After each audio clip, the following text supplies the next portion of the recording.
श्रीमद् भागवत महापुराण स्कंद 8 अध्याय 21। श्री सुखदेव जी कहते हैं, परीक्षित, भगवान का चरण कमल सत्यलोक में पहुंच गया। उनके नख चंद्र की छटा से सत्यलोक की आभा फीकी पड़ गई। स्वयं ब्रह्मा भी उनके प्रकाश में डूब से गए। उन्होंने मरीच आदि ऋषियों, सननंदन आदि नैष्ठिक ब्रह्मचारियों एवं बड़े बड़े योगियों के साथ भगवान के चरण कमल की आगवानी की। वेद, उपवेद, नियम, यम, तर्क, इतिहास, वेदांग और पुराण संहिताएं जो ब्रह्मलोक में मूर्तिमान होकर निवास करते हैं तथा जिन लोगों ने योग रूप वायु ज्ञानादि को प्रज्वलित करके कर्ममल को भस्म कर डाला है, वे महात्मा सब ने भगवान के चरण की वंदना की। इसी चरण कमल के स्मरण की महिमा से ये सब कर्म के द्वारा प्राप्त न होने योग्य ब्रह्मा जी के धाम में पहुँचे हैं। भगवान ब्रह्मा की कीर्ति बड़ी पवित्र है। श्री विष्णु भगवान के नाभि कमल से उत्पन्न हुए हैं। अगवानी करने के बाद उन्होंने स्वयं विश्वरूप भगवान के ऊपर उठे हुए चरण का अर्धपाद से पूजन किया। उसके बाद प्रदक्षिणा की। पूजा करके बड़े प्रेम भक्ति से उन्होंने भगवान की स्तुति की। परीक्षित, ब्रह्मा के कमंडल का वही जल विश्वरूप भगवान के पांव पखाड़ने से पवित्र होने के कारण उन गंगा जी के रूप में परिणत हो गया, जो आकाश मार्ग से पृथ्वी पर गिरकर तीनों लोक को पवित्र करती है। ये गंगा जी क्या है? भगवान की मूर्तिमान उज्ज्वल कीर्ति। जब भगवान ने अपने स्वरूप का कुछ छोटा कर लिया, अपनी विभूतियों का कुछ समेट लिया, तब ब्रह्मा आदि लोकपालों ने अपने अनुचरों के साथ बड़े आदर भाव से अपने स्वामी भगवान को अनेकों प्रकार की भेंट समर्पित की। उन लोगों ने जल, उपहार, माला, दिव्य गंध से भरे अंगराज, सुगंधित धूप, दीप, खील, अक्षत, फल, अंगूर, भगवान की महिमा और प्रभा से युक्त स्तोत्र, जयघोष, नृत्य, गाजे बाजे, गान एवं शंख और दुंदुभियों के शब्दों से भगवान की आराधना की।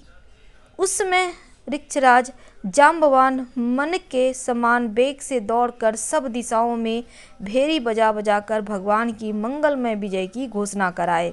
दैत्यों ने देखा कि भामन भगवान ने 3 पग में पृथ्वी मांगने के बहाने सारी पृथ्वी ही छीन ली है। तब वे सोचने लगे कि हमारे स्वामी बलि इस समय यज्ञ में दीक्षित हैं, वे तो कुछ कहेंगे नहीं। इसलिए बहुत चिढ़कर वे आपस में कहने लगे, अरे यह ब्राह्मण नहीं है, यह सबसे बड़ा मायावी विष्णु है। ब्राह्मण के रूप में छिपकर यह देवताओं का काम बनाना चाहता है। जब हमारे स्वामी यज्ञ में दीक्षित होकर किसी को किसी प्रकार का दंड देने के लिए उतरत हो गए हैं, तब इन शत्रुओं ने ब्रह्मचारी का वेश बनाकर पहले तो याचना की और फिर हमारा सब कुछ हरण कर लिया। यूँ तो हमारे स्वामी सदा ही सत्य बोलते हैं, सत्य काम करते हैं, सत्य से जुड़े हैं, परंतु यज्ञ में दीक्षित होने पर वे इस बात का विशेष ध्यान रखते हैं कि वे ब्राह्मणों के बड़े भक्त हैं तथा उनके हृदय में दया भी बहुत है, इसलिए वे कभी झूठ नहीं बोल सकते। ऐसी अवस्था में हम लोगों का यही धर्म है कि इस शत्रु को मार डालें। इससे हमारे स्वामी बलि की सेवा भी होती है। यूँ सोचकर राजा बलि के अनुचर असुरों ने अपने अपने हथियार उठा लिए। परीक्षित, राजा बलि की इच्छा न होने पर भी वे सब बड़े क्रोध से शूल, पट्टिस आदि लेकर भगवान वामन को मारने के लिए टूट पड़े। परीक्षित, जब विष्णु भगवान के पार्षदों ने देखा कि दैत्यों के सेनापति आक्रमण करने दौड़े आ रहे हैं, तब उन्होंने हंसकर अपने अपने शस्त्र उठाकर उन्हें रोक लिया। नंद, सुनंद, जय, विजय, प्रबल, बल, कुमुद, कुमुदाक्ष, विश्ववेक्षण, गरुड़, जयंत, श्रुतदेव, पुष्प दंत और सात्वत, ये सभी भगवान के पार्षद 10-10 हजार हाथियों का बल रखते हैं। वे असुरों की सेना का संहार करने लगे। जब राजा बलि ने देखा कि भगवान के पार्षद मेरे सैनिकों को मार रहे हैं और वे भी क्रोध में भरकर उनसे लड़ने के लिए तैयार हो रहे हैं, तो उन्होंने शुक्राचार्य के शाप का स्मरण करके उन्हें युद्ध करने से रोक दिया। उन्होंने विप्रचित्त, राहु, नेमि आदि दैत्यों को संबोधित करके कहा, भाइयों मेरी बात सुनो, लड़ो मत, वापस लौट आओ। यह समय हमारे कार्य के अनुकूल नहीं है। दैत्यों जो काल समस्त प्राणियों को सुख और दुख देने की सामर्थ्य रखता है, उसे यदि कोई पुरुष चाहे कि मैं अपने प्रयत्नों से दबा दूं, तो यह उसकी शक्ति से बाहर है।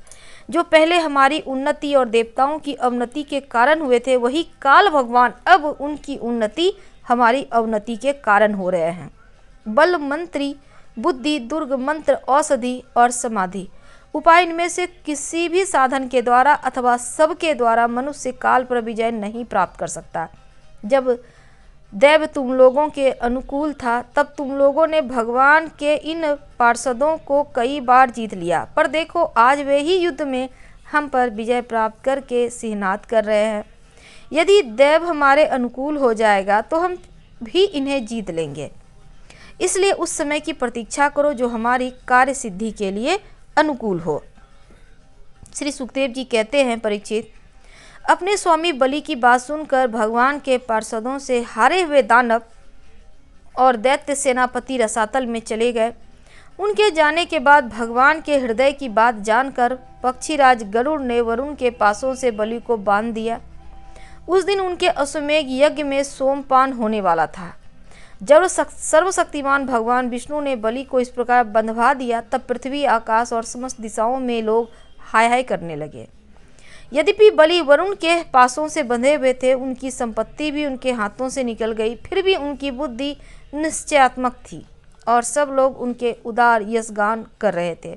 परीक्षित, उस समय भगवान बलि ने कहा, असुर, तुमने मुझे पृथ्वी के 3 पग दिए थे। 2 पग में तो मैंने सारी त्रिलोकी नाप ली, अब तीसरा पग पूरा करो।